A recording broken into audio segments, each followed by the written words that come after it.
Thanks for joining us for another edition of Homegrown. On this episode, we head out to the Mount Rushmore Angus Ranch, owned by Eddie Ripkema, and we sit down with Eddie and ranch manager David Uhrig to learn all about their operation.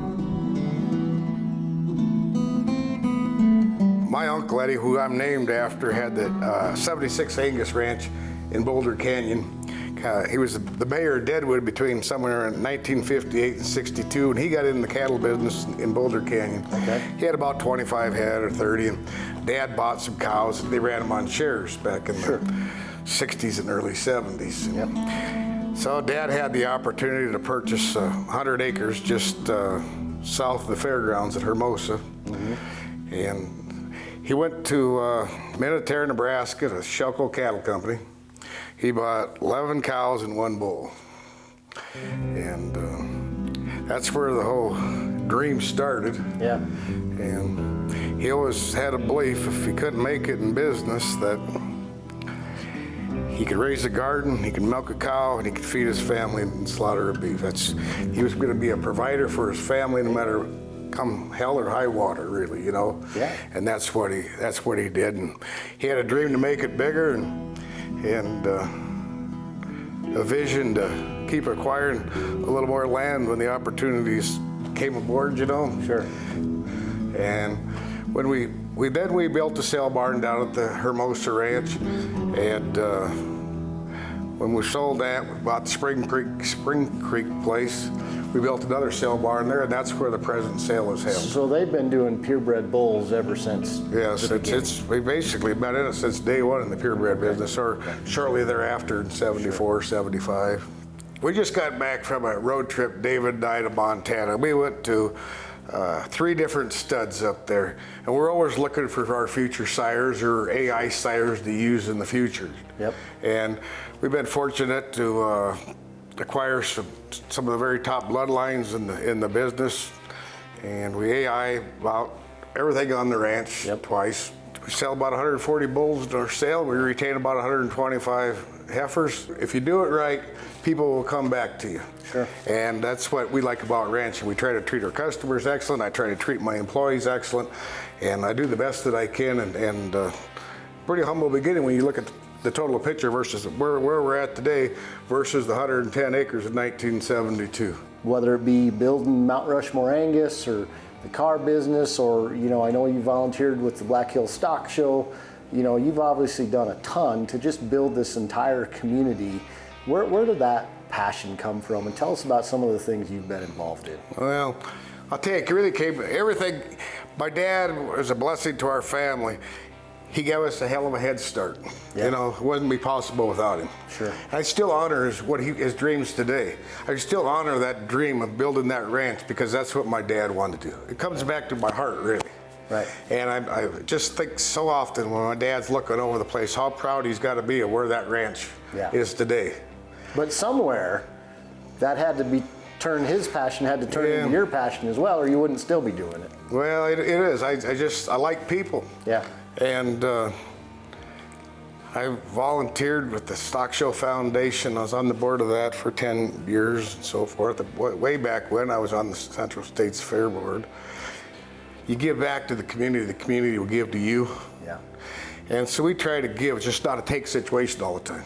Right. You give, you receive. Yeah. And that's kind of our philosophy. So I try my best to stay active in the community, the Chamber of Commerce, and you're abreast of what's going on in Rapid City, what the needs are, where agriculture's at.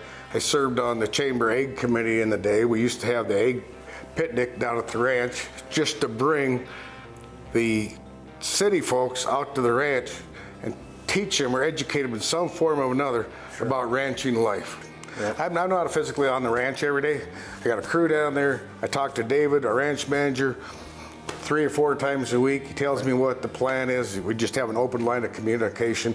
I do not believe in micromanaging people. They want to make it better than I want it, really. Yeah. If you give them the rein to go out and do it. Right.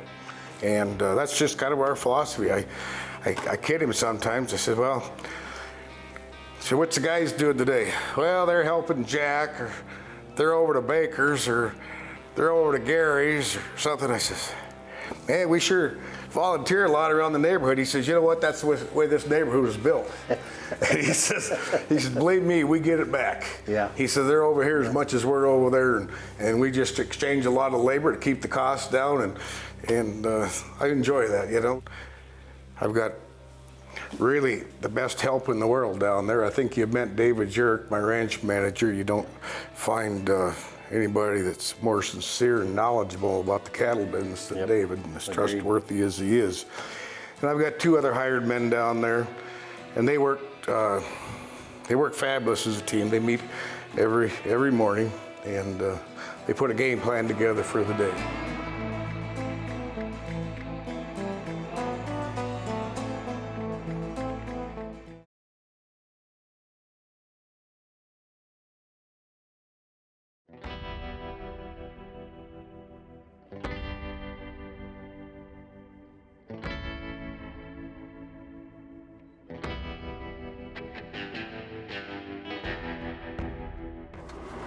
There's 2 sexes basically when a calf's born. There's either a heifer or a bull. Every male, for the most part, is born intact as a bull and has the capability to reproduce. At the time of castration, removing that reproductive ability, they become steers. And so that's the difference between a bull and a steer. So the main objective of our operation is a bull sale. And so we sort through, and what does not make a bull, we put a band on and actually mechanically castrate them and make them steers.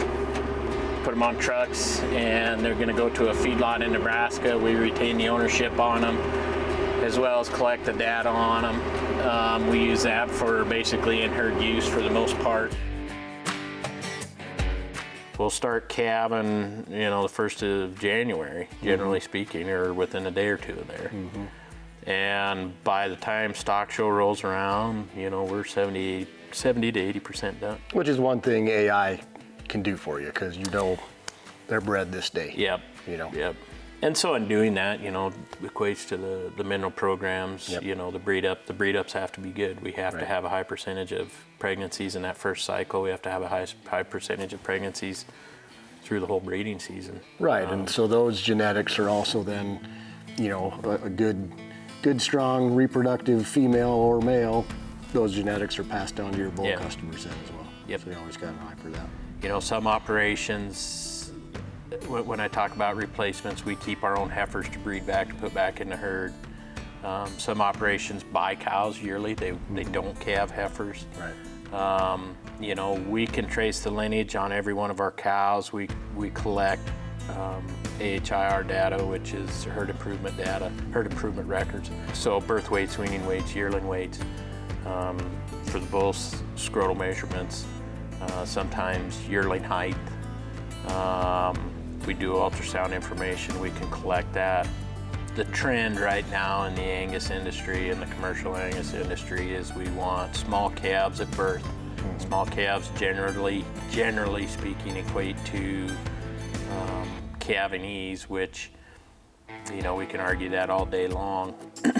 But then we want explosive growth. Commercial producers sell those calves in the fall. Right. Pounds matter to them. So light birth weight, heavy weaning weight, heavy fall weight. That equates to real dollars to producers. With calving ease, you cut down on birthing problems, calf loss, cow loss. Yep. There's a whole gamut of stuff there. Sometimes you do see with high birth weights, you have a hard time getting those cows to breed back too. So. Sure.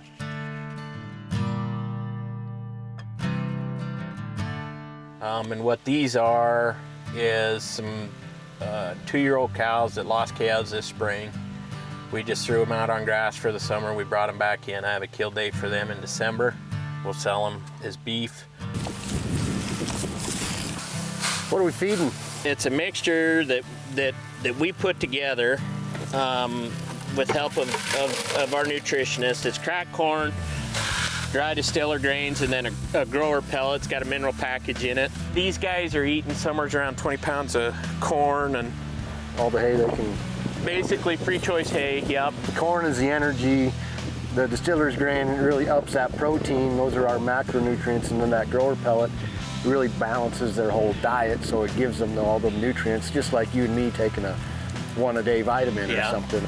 So these are feedlot cattle where we're cramping their space and treating them poorly and all that. I mean, look at how abused they look. They get a better balanced diet than most people do, and fresh, clean water, all the roughages and hay they can eat. So when you talk about fat cattle, you can measure back fat, you can measure rump fat, you can measure ribeye size, you can measure marbling scores. We can measure tenderness. Some of that stuff, you can do it ultrasound in a live form, right? Or we can collect all that data and get even better data after harvest. And tenderness is a big one for consumer satisfaction. You know, nobody really wants to chew and chew and chew on a piece of meat, right? And flavor comes from marbling. Your main enterprise is selling other animals for reproductive purposes, but you still keep an eye on that end product that consumers want. And through your genetics and your selection and what you're doing on this place, that has a lot to do with the overall, consumption of beef at the end. Right. That's cool. So again, he's just putting a little bit in there and watching the scale so they get the exact right mixture in there. When the corn goes in, they get some of that energy out of it to make the ethanol, but the byproduct is the distiller's grains, and that's really high in protein yet, and it really makes a really good additive to the feed, so they feed quite a bit of that. This other bin is cracked corn, so that corn is high in carbohydrates, high in energy, so that gives the animals all they need to start growing and the energy they need to run. They have this big 4-chambered stomach, the biggest one, the rumen, has this microbial population in there, all these little bitty bugs, these little microbes, and they need this grass and roughages, so the grass or hay or any of those plants, that's what feeds those microbes, and it keeps the cow warm, and that's kind of how their whole digestive system works. So even though we feed them the concentrates, the grains, the corn, the distiller's grain, they still need a bunch of the hay in there as well. So what this is it's probably corn silage, and they run that as the corn's a big mature plant. They run the entire plant through this thing, and it chops it up into these little pieces. Right, and you can smell it. Just has this really sweet smell, and it's still wet, but all these little pieces, they put it in there when it's green, put it in this pile, and drive over top of it and pack it down. It kind of looks gross and crusty up on top here, but what that does is it packs it in tight so that it creates an anaerobic environment, so no oxygen can get in there while that plant's still green and moist, and then that actually will ferment, and that's what actually keeps it from molding, is that there's no oxygen able to get to it. It ferments a little bit, so it's just like a pickling process, and you can tell the cows just love it. It's still wet and moist. Even in the middle of winter, you'll see it's just steaming because they just pick off on one end so that the whole pile stays nice and protected within an oxygen-free environment. And this edge is all they pick from, gradually getting back into that pile. But it's just a wonderful all-around feed, and it really utilizes that whole corn plant. Well, so what we've done is we've loaded our hay, we've loaded our silage, loaded our corn, and loaded our dry distillers, and we've got a grower pellet left to load. We were talking earlier about the multivitamin, the mineral package, and the thiamine with the high sulfur and stuff like that. That's what this is. It's just like a creep feed pellet we mix in there. They get like 3/4 of a pound of that a day. There's nothing cheap about raising cattle. Everything is $1,000 bills, there's no question. So we feed these bulls twice a day. Efficiency in the cattle industry, I think, is a term that's overused, but ultimately that's what we're all striving for.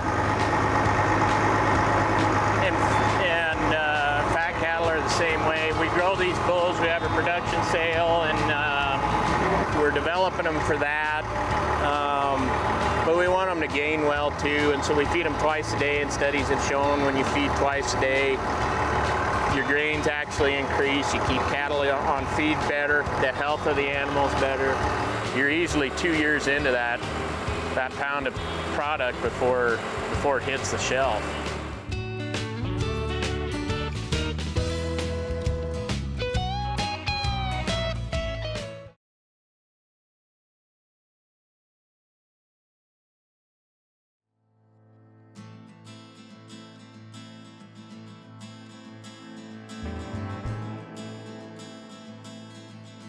I was raised in an ag environment, so it's very important to me that my kids understand agriculture. What they do with their life is their decision. Right. Would I love to see them in agriculture?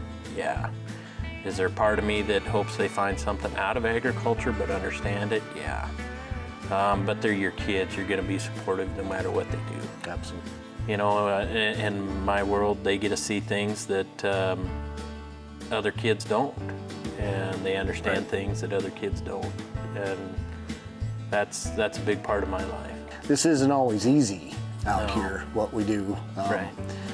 It can be long days, it can be hot days, it can be cold days, but at the end, if you can see your 4-year-old riding a pony around and just enjoying life and understanding production ag, understanding that we have these cows and we treat them with the utmost respect and try to give them the best life we could, but at the same time they're there for a purpose, and they got to get bred, and some of them are going to get harvested, and they understand the circle of life, I think, from a pretty early age. Just yesterday you were out on a fire. There's been, you know, thankfully there hasn't been that many bad fires this year, which is really quite unbelievable, but you know, you were out on a fire and the community just pulls together when those things happen. Talk about your volunteerism there. Yeah, you know, I'm a member of the Folsom Volunteer Fire Department, and it's a Custer County department. I'm going to go back to 4-H, James. You know, in 4-H we grow up with community service projects. Right. Giving back to a community, civic duty type stuff, right? Firefighting has always been something that interested me growing up. Mount Rushmore, Angus, we actually had a fire in March on one of our Forest Service allotments. It burned a couple thousand acres. It was there were several of us that got burned out there. Yeah. The fire yesterday, you know, our conditions are prime such. That wasn't the only one. I know of 3 fires yesterday that one was actually started with a shot horse. Really? And, you know, it's A little spark on a, yeah, wow.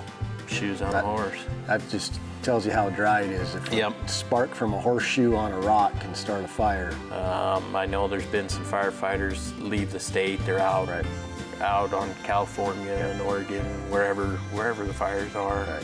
So you take that and you add on to the ongoing fires. Yesterday it was a little stressful. Right, for because us. you were just, resources are stretched thin. Yeah. And you know, a lot of people think, oh well, it's just a grass fire way out there, not that big a deal. Well, you know, that's our feed for these animals. Right. That's a big deal, especially in a drought situation where we're already short on hay and grass. We harvest grass and turn it into protein. And when we don't have grass, we're buying hay or we're selling cows, one or the other, right?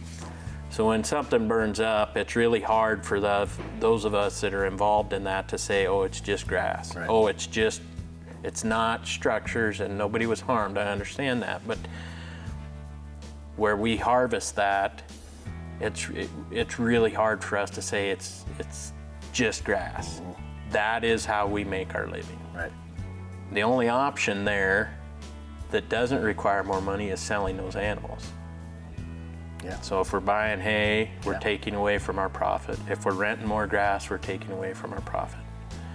So it's that gets to be kind of a sore subject sometimes with producers. It's tough. And I don't think anybody says it negligently or spitefully or anything like that. It's just that the producers are in a different position and they don't see it the same way.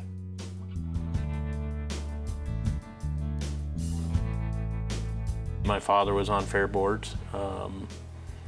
He was on school boards. You know, it's kind of who we are, Yeah. right? Things that are important to you, you're going to make an effort to make sure they happen. Right. Yep. And fair is part of that. Yep. For me, stock show's part of that. Stock growers, you know, they're focused on a lot of things there, you Yep. know, including aspects of the beef industry to property ownership, taxes, so on and so forth. My dad is probably as much to do with the registered cattle as anybody. You know, he got us kids started in the registered cows, and I love the registered world. I love the lineage. I love talking about cattle. I love looking at cattle. It would be very hard for me to envision my life without cows in some fashion. There's days where I'd like to harvest every one of them, but then it's gratifying for me to take my kids out. They understand certain aspects of that. You know, every time we start calving, they always want to be in the Yep. barn when that first calf hits. That's an exciting time. Yeah, I guess that'd be my passion. Everybody asks me what your hobbies are. I guess it's probably cows. Yeah. Burns most of my daylight hours. Yep. And nighttime too.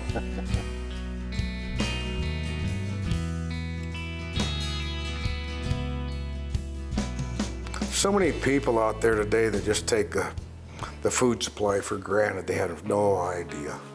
The labor and the love and the hard work and the sweat, the production that people go through and sacrifice every day Yeah. to try to better the world, better the food supply, feed their family, and they're the backbone of our country, quite honestly, is the rural people.